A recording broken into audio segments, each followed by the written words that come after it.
اپنے ارد گرد لوگوں سے ہمیشہ خوش اخلاقی سے بات کریں، نہ جانے جن سے آپ سختی سے مخاطب ہوں وہ زندگی کے کس تکلیف دہ مقام سے گزر رہا ہو۔ اچھی یادیں دراصل وہ لمحات ہوتی ہیں جنہیں ہم پوری طرح جیتے ہیں۔ حضرت رضی اللہ عنہ نے فرمایا، زندگی استاد سے زیادہ سخت ہوتی ہے۔ استاد سبق دے کر امتحان لیتا ہے اور زندگی امتحان لے کر سبق دیتی ہے۔ خواہشات کو جنون نہ بنائیں، زندگی میں بہت کچھ ہمارے لیے نہیں ہوتا۔ حضرت عمر فاروق رضی اللہ عنہ نے فرمایا، جس نے رب کے لیے جھکنا سیکھ لیا وہی علم والا ہے، کیونکہ علم کی پہچان عاجزی ہے اور جاہل کی پہچان تکبر ہے۔ سبحان اللہ۔ حسرتیں، حیرتیں، تمنائیں، ایک دنیا میں کتنی دنیائیں۔ سر جھکانے سے نمازیں ادا نہیں ہوتی، دل جھکانا پڑتا ہے عبادت کے لیے۔ جس نے ان بیجوں کو اپنے کھول کے اندر ترتیب سے رکھا، وہ آپ کی زندگی اور آپ کے معاملات کو ترتیب سے سنبھالنے پر قادر ہے۔ اس اکیلے اللہ پر بھروسہ کرو۔ جیتنے کا مزہ تب آتا ہے جب ساری دنیا تمہاری ہارنے کا انتظار کر رہی ہے اور تمہارا رب تمہیں کامیاب کرے۔ کڑوا سچ۔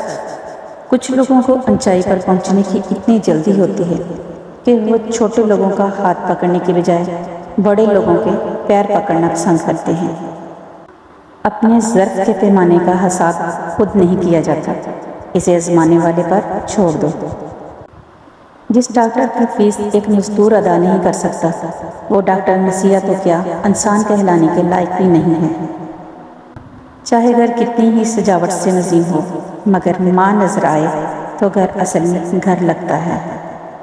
کسی نیک عمل کی توفیق مل جانا ہی قبولیت کی نشانی ہے۔ اگر آپ کو لگتا ہے کہ روز محشر آپ سے صرف نماز اور روزے کا ہی پوچھا جائے گا تو شاید آپ غلط ہیں۔ زندگی تصویر بھی ہے اور تقدیر بھی، بس فرق رنگوں کا ہوتا ہے۔ من چاہے رنگوں سے بنے تو تصویر اور انجانے رنگوں سے بنے تو تقدیر۔ جن لوگوں نے آپ کو دکھ دیے ان کو بھلا دیں، لیکن جو انہوں نے سبق دیے ان کو یاد رکھیں۔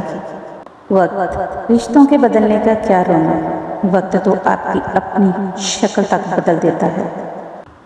خبردار، کسی احمق کی دوستی اختیار نہ کرنا کہ تمہیں فائدہ بھی پہنچانا چاہے گا تو نقصان پہنچا دے گا۔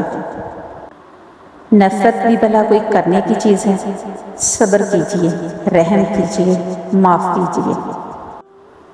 گناہ، لذت کی وجہ سے گناہ نہ کرو، لذت ختم ہو جائے گی، گناہ باقی رہ جائے گا۔ نیکی اور مشقت کی وجہ سے نیکی نہ چھوڑو، مشقت ختم ہو جائے گی، نیکی باقی رہ جائے گی۔ میرے چینل کو لائک کریں، شیئر کریں، سبسکرائب کریں۔ اللہ حافظ۔